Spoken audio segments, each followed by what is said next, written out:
چا قبر ته سجده کړې ده تا قبر پرېښی دی رب دې اغستی دی چا یو بت ته سجده کړې ده تا بت پرېښی دی رب دې اغستی دی چا یو مجتهد یو پیر په تابعدارۍ نیولی دی تا دا هر څه پرېښي دي محمد مصطفی دې په تابعدارۍ منلی دی چا یو تنظیم او یو پارټي په تابعدارۍ منلی ده تا دغه تنظیم او پارټي پرېښې ده محمد مصطفی دې خپل امام او لیډر منلی دی چا یوه جنډه او یوه نظریه راغستې ده په هغې دوستي او دشمني کوي چا یو تنظیم راغستی دی په هغې باندې محبت او عداوت ساتي تا تمام څیزونه پرېښي دي الله او د الله رسول دې اغستی دي که څوک در سره الله او د الله رسول مني ته دوستی کې که نه مني ته دشمني کې ای خلقو دا الله او د الله رسول اغستل دا تمام دنیا پرېښودل والله چې دا یو دینی غیرت دی الله سبحانه وتعالی دې موږ تاسو کې دا دینی غیرت پیدا کړي دا یو ډېره د فخر خبره ده نن سبا دوه فتنې ډېرې زیاتې دي عزتمندو دې باندې نظر کوئ زه د اوږد بیان اراده نه لرم ځکه چې تاسو ډېر انتظار وکړو او ما سره د هغې احساس و په ټوله لار باندې بار بار مو ګاډي والا ته وی چې ګوره تیز شه خلک به انتظار کوي خو یو ځل بیا الله سبحانه وتعالی ته وایم چې دا انتظار مو رب د تمامو ګناهونو کفاره وګرځوه او د دې د وجې مو الله رب العالمین تمام مصیبتونه ختم کا بهرحال دا یو د رب منل دا یو محمد مصطفی غستل دا یو داسې مینه ده چې د دې مینې د لذت نه څوک خبر شو هغه دا مینه پرېږدي نه خو خبره مې دا کوله چې دوه عظیمې فتنې دي نن په دې دور کې اجتماعي فتنې یادوم عمومي فتنې یو فتنه چې هغه دا د بېدینۍ ده او د جهالت ده سړی الله نه پیژني د الله رسول نه پیژني دین او اسلام باندې ژوند نه تېروي ژوند تېرول پې نه پیژني د ځان له یو فتنه ده د جهالت معاشره کې چې وګورئ دا فتنه ډېره په تیزۍ روانه ده نه څوک مونځ پیژني نه عقیده پیژني نه الله او نه د الله رسول ورځ شپه یې دې دپاره تېرېږي چې دنیا څنګه وګټم او څنګه یې ډېره کړم دا فتنه محسوسوئ په دې معاشره کې که نه محسوسوئ او لږه ده که ډېره ده لاوبالي فتنه ورته وایي هېڅ پروا نه کوي چې مرګ را روان دی هېڅ پروا نه کوي چې زما رب سره مخامخ کېدل دي اور هېڅ پروا نه کوي چې ما قبر ته تلل دي هېڅ پروا نه کوي چې د جنت او جهنم مراحل په ما را روان دي هېڅ سوچ نه کوي چې د پل صراط په پل باندې تګ دی هېڅ سوچ نه کوي چې سړی ناکام شي بیا عملنامه په ګس لاس میلاویږي دا فتنه به ډېره ووینه چې د معاشره کې شروع ده او د چا ورته خیال نه دی الله سبحانه وتعالی دې د دې جهالت فتنې نه موږ تاسو وساتي او چې تاسو داسې په دین ماین یې چې د قرآن او د حدیث خبرې اورېدو ته انتظار کوئ انشاءالله داسې قوم الله فتنو له نه ورکوي نو یو دا عظیمه فتنه د جهالت ده چې دنیا پرستی د هغې سبب دی د دنیا د زیاتې ګټې په وجه د ډېرې دنیا ګټلو په وجه نن اکثر مسلمان رب نه پیژني نن اکثر مسلمان محمد مصطفی نه پیژني نن اکثر مسلمان د توحید د مزې نه ناخبره دی نن اکثر مسلمان د محمد مصطفی صلی الله علیه وسلم د سنت د مینې نه محرومه دی بېدیني ده دویمه هغه فتنه ده چې دین ته راغی خو بیا د دین په نوم ګمراه شو دا لویه فتنه ده جنن یو خو بېدینه دی د هغه دا غم دی یا الله دینداره کې یا الله د توحید عالمبرداره کې یا الله د سنت مصطفی مینه ورله زړه کې پیدا کې دا خو یو خبره ده چې کله دینداري شروع کړه یره رب ته ځم یره رب له روان یم د هغې تیارې کوم یره الله سره مې ملاقات دی دغه تیارې کوم دویمه فتنه چې کله دې میدان ته راووتو بیا د ګمراهۍ غلطو لارو باندې روان شي دا عظیمه فتنه ده. الله دې ته مونږ تاسو وساتي. روان رب ته دی لیکن لارې خطا ده. قرآن او حدیث چې کم مفاهیم کم خلاصه او کم دین بیان کړی دی هغه دین د یو پیر د نظریې تابع کړی دی، د یو امام د نظریې تابع کړی دی، د یو پارټي او د یو جنډې او د یو تنظیم د نظریې تابع کړی دی چې هغه جنډه او هغه تنظیم ست دین وای اکه ته دی دین وای. قرآن او حدیث صرف نوم وی، نور نظریه انداز کردار قرآنی او احادیثی نوی نبوی نوی بلکہ آد چا د نظریات او د چا د خواہش تابعداری کوي. لکه تاسو وګوره کله د عقیدې په نوم گمراه شي دا کم خلق چې په پنجاب کې درگاهونو ته سرونه ښکته کړي دي، کله د قبر ډپخ کولی، کله قبر ته په سجده دی، کله د قبر شمع بلوي، کله د قبر کاڼي په ځان باندې وخي، کله قبر ته غلاب بدلوي، کله د قبر جارو په ځان باندې وخي. دی الله لټي کنه لټي، دا الله په تلاش کې دی او کنه دی ذهن کې دی سوی دی هم د رب په تلاش کې لګیا دی. د ذهن دا جوړ شوی دی چې زه دا ولی رضا کم زمانه به څوک رضا شي لګرو وای، څوک به رضا شي لګرو وای، څوک به رضا شي الله. دی په دې ذهن کې دی چې زه دا ولی رضا کم د دو د الله منځ کې خاص کنیکشن دی، خاص تعلق دی، د هغه تعلق د وجه مان رب رضا شي. دا اوس د دین په نوم گمراه دی. لکونه او کربونه روپے په دې زیارتونو خلک تقسیموي که نه تقسیموي؟ الته چیلي او ګډانه لالی که نه لالی؟ الته شمع بلیږي او الته عرسونه کیږي که نه کیږي؟ الته څومره څومره ناروا څیزونه کیږي؟ دا ټول ولې کوي؟ دی وایي که نه زه رب ته روان یم.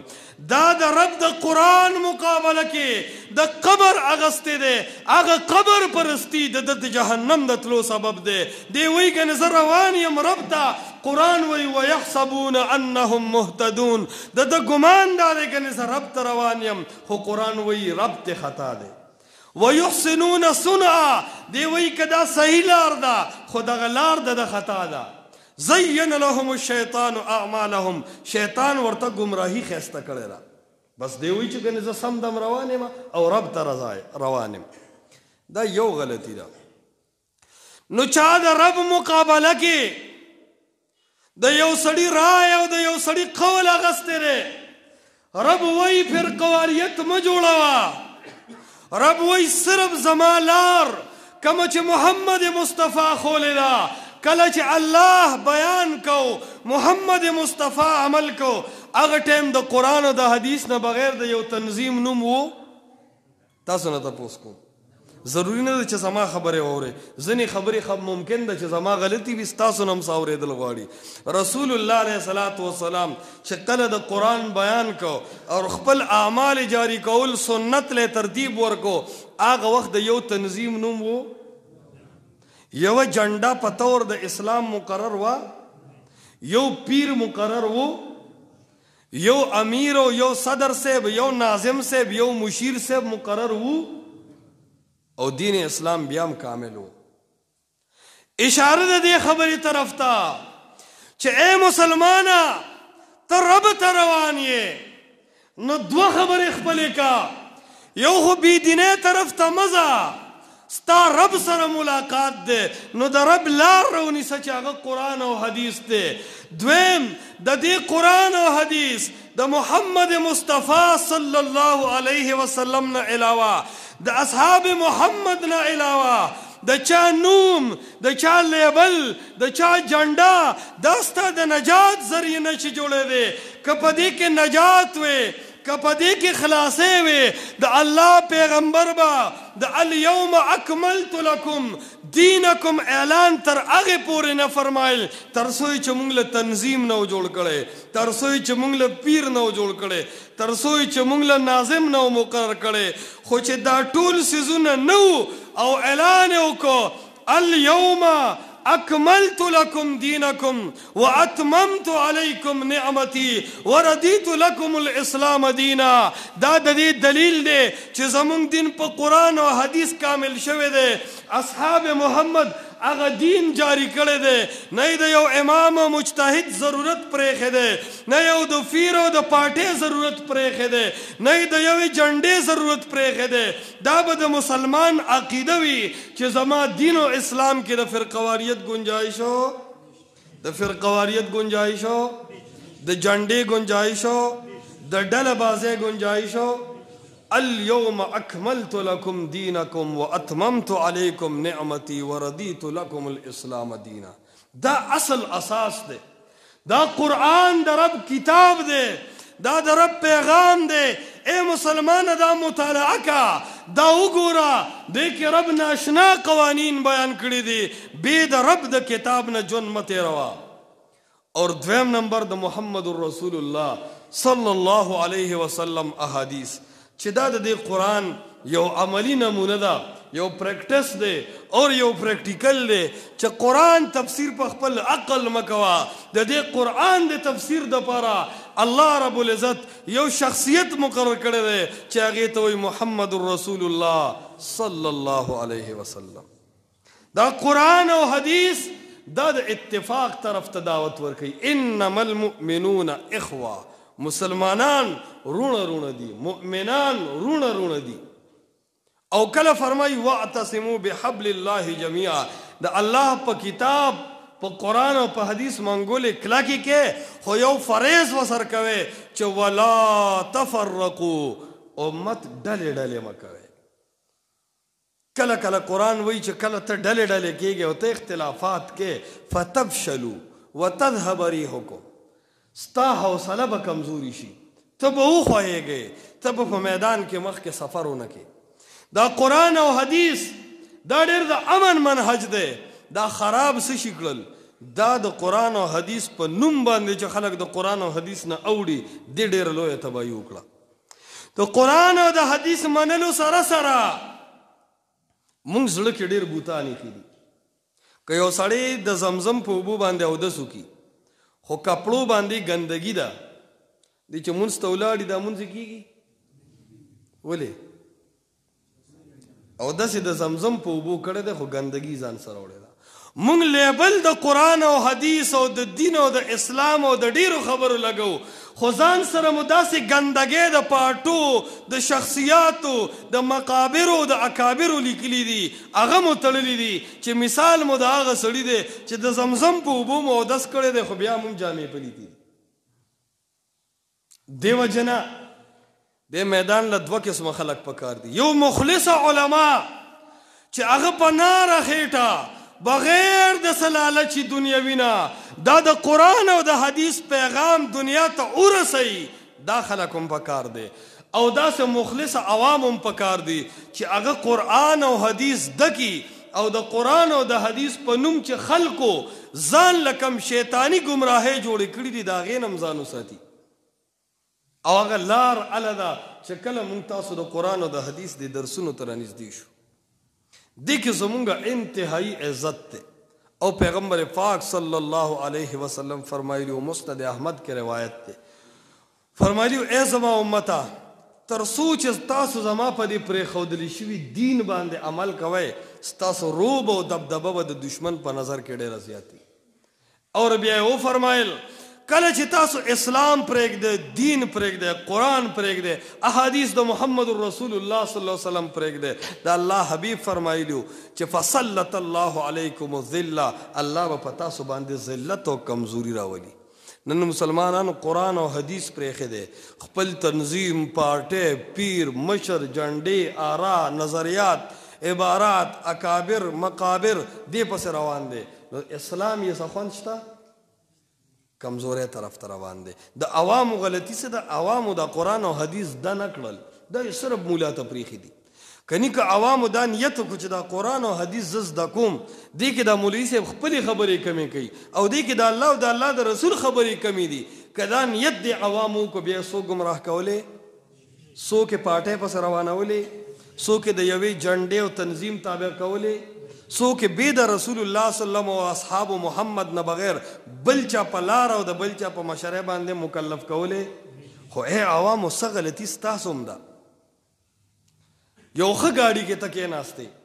خو ته ډرایور ته آواز نه ورکې چې پلانکي ځای کې به زه کوزېږم پلانکي بریکر سره احتیاط کوه پلانکي سټاپ نه مخکې مه تېرېږه پلانکي ځای کې ور مه کولاوه ته ښه ګاډي کې ناستې خو ته به د منزل بستانه پاتې شي که پاتې به نه شي